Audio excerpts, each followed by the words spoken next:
तर AI सारखी अजून टेक्नॉलॉजी या ठिकाणी आहे आणि तशाचाच वापर या ठिकाणी झाला असावा असं युक्तिवाद तिकडून झालेला आहे. शिवाय आणि दुसरे एक इंद्रजित सावंत यांना जातीय तेढ निर्माण करायचा होता, त्यामुळे सोशल मीडियावर त्यांनी स्वतःहून पोस्ट केली असं देखील युक्तिवाद याकडे कसं बघतात?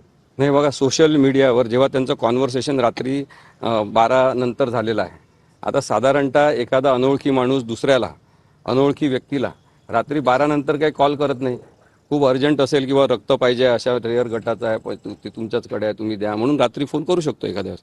पण एवढ्या रात्री इंद्रजित सावंत यांना फोन करायची काय गरज आहे? आणि मग रात्री फोन करून शिव्या द्यायच्या, ब्राह्मणद्वेषी असल्याचं बोलायचं, मराठा समाजामध्ये, ब्राह्मण समाजामध्ये तेढ निर्माण करायची. छत्रपती शिवाजी महाराज आणि छत्रपती संभाजी महाराज या महाराष्ट्राचे मालक आहेत, बॉस आहेत. आत्ताही वैचारिक वारसा आपण त्यांचा पाळतो आणि त्यांच्याबद्दल इतकं वाईट वक्तव्य करायचं की त्यांचे बायोलॉजिकल फादर कोण आहे हे शोधा वगैरे असं म्हणायचं, हा थेट अपमान आहे छत्रपती शिवाजी महाराजांचा आणि संभाजी महाराजांचा. मग असं वक्तव्य रात्री केलं असेल आणि एक इतिहास तज्ज्ञ माणूस जो संवेदनशील असतो बरेचदा, जे इंद्रजित सावंत